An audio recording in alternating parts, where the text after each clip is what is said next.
Hello students, in this video lecture I am going to discuss examples of families of sets which are partially ordered sets or PO sets. Now for this particular video there are two results that I will be using which I have already discussed in my earlier videos, and these two results are: if X is any set, then the power set of X with respect to inclusion relation, this is a PO set. This is one result that I am going to use.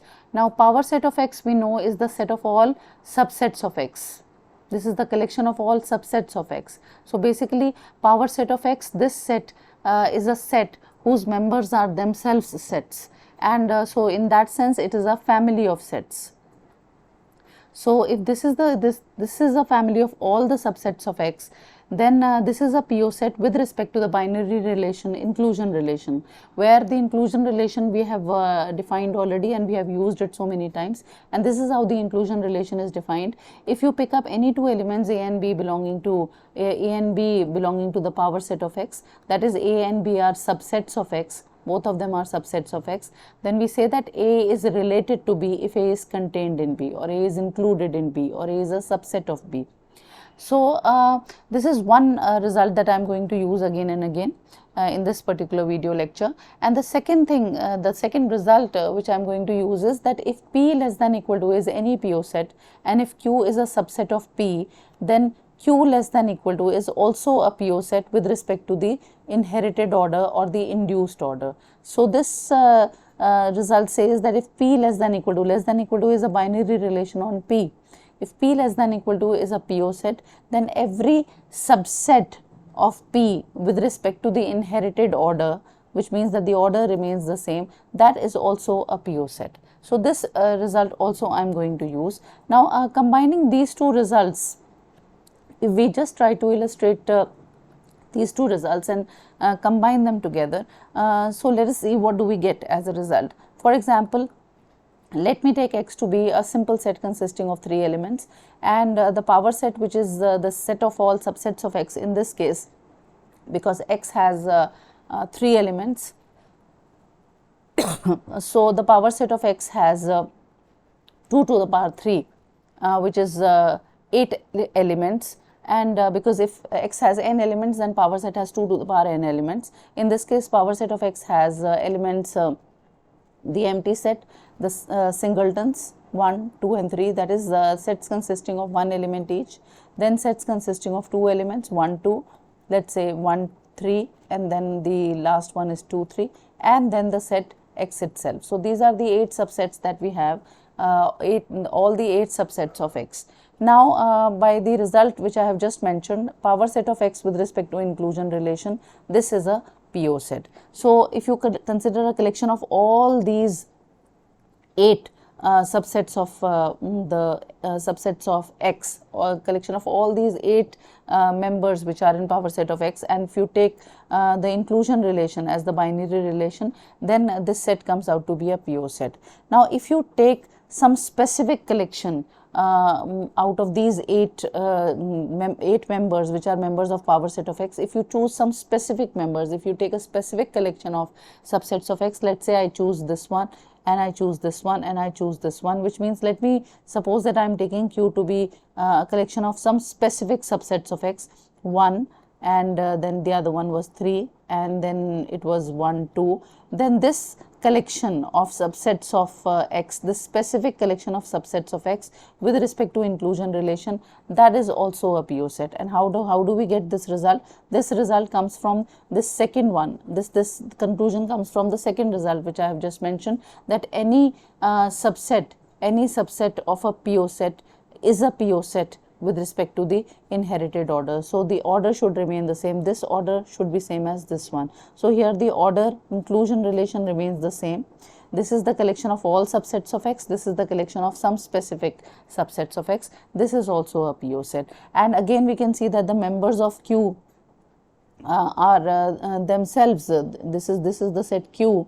So this is Q less than equal to this is actually the set Q, and this you can refer to this whole thing, this particular expression, you can refer to this whole thing as Q with respect to inclusion relation. This is your set Q, and this is consisting of some specific collection of subsets of X.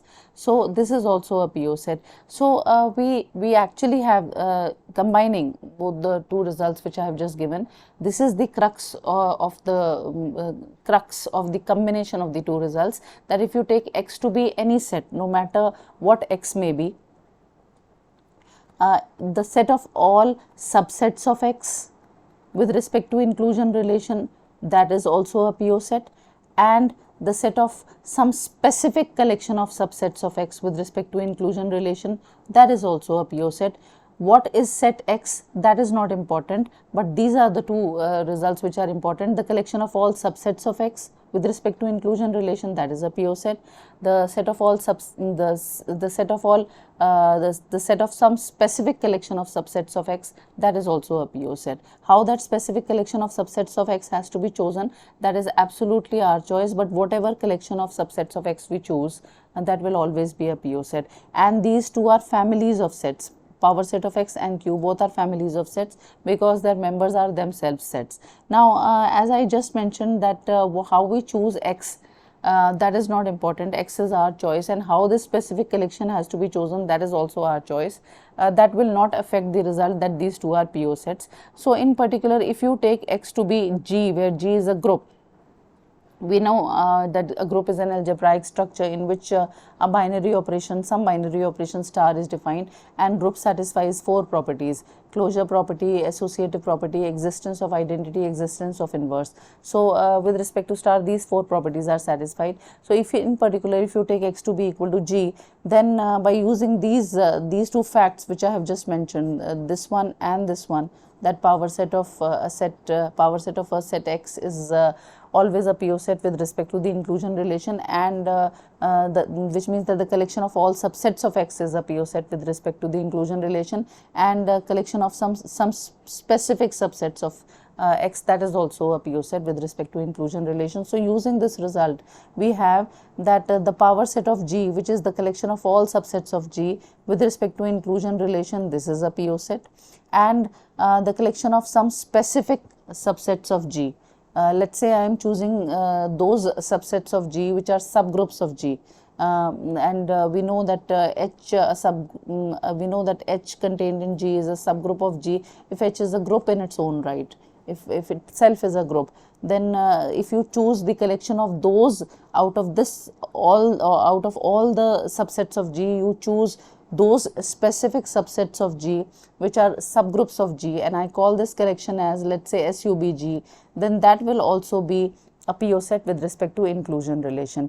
And both these are families of sets because their members are themselves sets. So both these are PO sets. So we have created new PO sets if you take X to be equal to group G.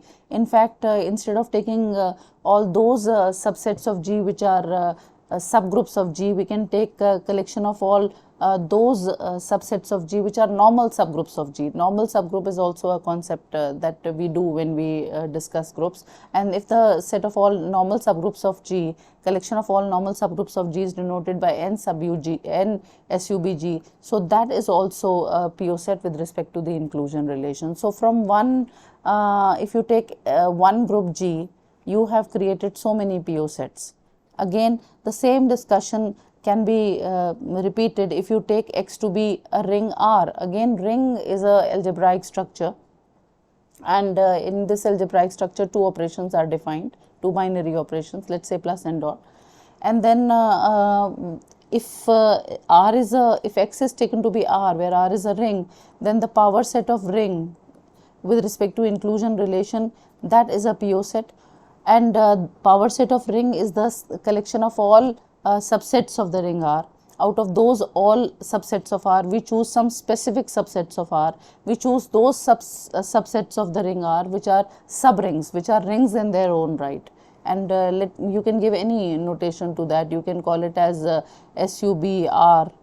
Let's say I'm calling it as SUBR, which is the collection of all those subsets of the ring R which are subrings. I'm choosing those subsets, specific subsets of the ring R which are subrings. So that is also PO set with respect to the inclusion relation. So this is another family of PO sets. Both these are families of sets because their members are themselves sets. And instead of taking this specific collection as the collection of all those subsets of the ring R which are themselves rings, which are rings in their own right, or which are sub-rings of the ring R, I can choose all those subsets of the ring R which are ideals, because we have done the concept of ideals also when we discuss rings. The concept, when the algebraic structure of ring is discussed, then we also define when is a subset of a ring said to be an ideal of the ring. So the collection of all those subsets of the ring R which are ideals of the ring R, if you call it as IDR, let's say, and then that is also a PO set with respect to inclusion relation. So this is another family of sets that we have. Then again, if you take X to be, let's say, V, where V is a vector space. Vector space is another algebraic structure that we can define. Then the power set of V with respect to inclusion relation, which is the set of all subsets of the vector space V, that is also a PO set. And similarly, considering specifically those subsets of V, not all subsets of V, but considering those subsets of V which are a vector space in their own right, that is those subsets of V which are subspaces. And if you call them as SUBV, this is the collection of all those subsets of the vector space V which are themselves vector spaces, which are vector spaces in their own right, and they are subspaces of V. So that this collection is also a PO collection of, this is a partially ordered set with respect to the inclusion relation, and this is also a family of these two sets. These two PO sets are families of sets. So basically, by taking X to be different algebraic structure each time, you can take X to be a group, you can take X to be a ring, you can take X to be a vector space. You are able to create so many PO sets which are all families of sets. So this is what I had to discuss in this particular video.